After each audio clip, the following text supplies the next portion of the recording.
Hi, it's Steve. Today we'd like to show you how to change the electronic control in your dishwasher. The electronic control is used to control all of the functions on the dishwasher, including the motor and the fill valve and the drain pump. It's a really easy job to change. Let me show you how we do it. Now, to do this repair, we will need to disconnect power to the dishwasher. So locate the electrical panel, turn off the appropriate breaker, or remove the appropriate fuse. The next, we're just going to open up the door. On this particular model, there are 4 screws across the top that we need to remove, and then 1 below each of the corner ones that will release the control panel and give us access to get the part out.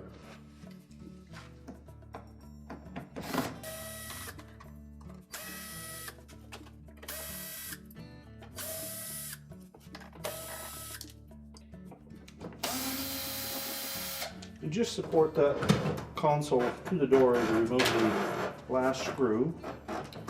And you should be able to just manipulate that control panel enough to free it from the front panel and the inner door panel. And tilt it over. Now, with the back of the control panel exposed, we're next going to remove this protective cover. There are usually some plastic tabs that secure that, and there are often arrows to indicate where you need to release those tabs.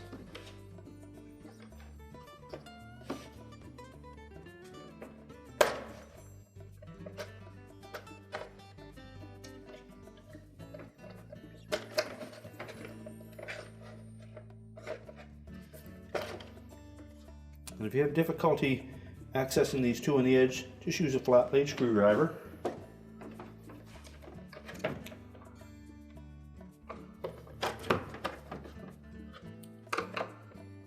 And just release them while you're pulling up on that cover.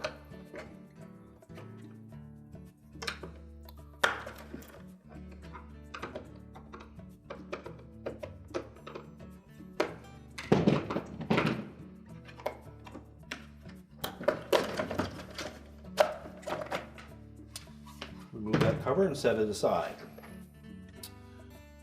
Now, our next step will be to remove some of the wire harnesses from that control board, as well as the thermal fuse from its holder.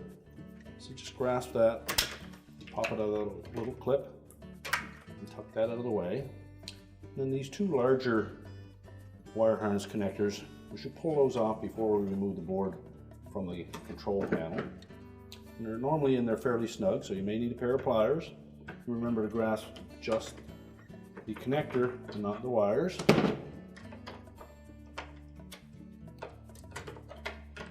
Once we've got those connectors out of the way, we can then lift that board up enough that we can release the membrane connector on the end and then the connectors on the side. So we'll start by releasing these tabs while lifting up on that whole assembly. Now, to help release those 2 front tabs, just use a flat blade screwdriver and put a little tension on that board to lift it up at the same time.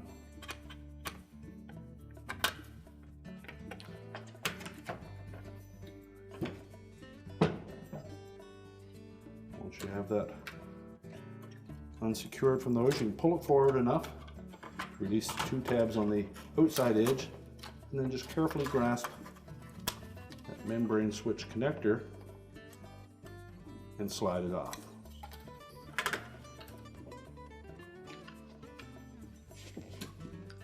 Now, next we'll need to release the tabs for the harness connectors on the side of that board, and just pull them back enough that you can slide that connector past them.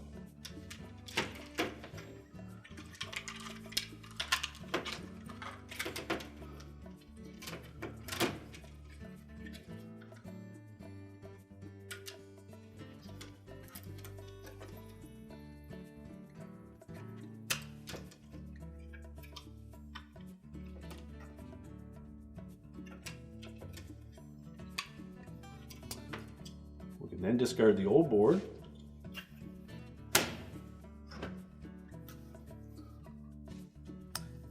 and then reconnect all of those edge board connectors first. And again, we want to make sure that they go in so that that locking tab engages.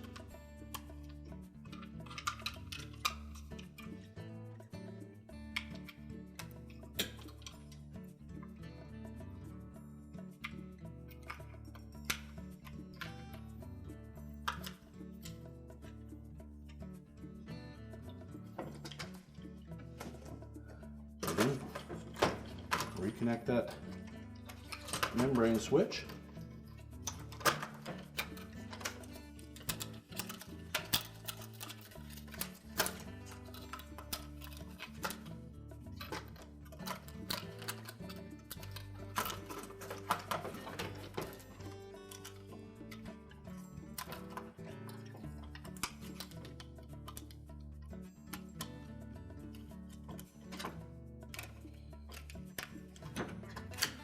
You will normally see one extra pin on that board being exposed. That tells you that you have it in the right position. Then we're going to engage these two hooks on the outside edge and underneath that plastic ridge. And just press the board down till those two tabs engage. We'll then reconnect the larger wire harness connectors.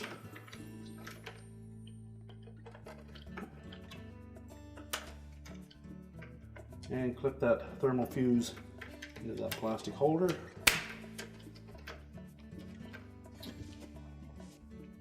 Now next we'll put the protective cover over the control assembly.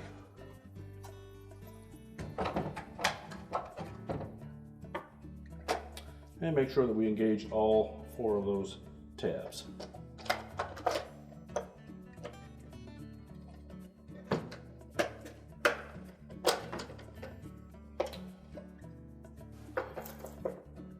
Now with that cover secure on those tabs, we can then just rotate that whole console into the opening.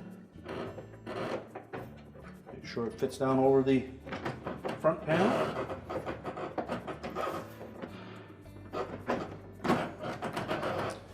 And that the inner door panel fits inside the top of the housing. And then we can install the retaining screws.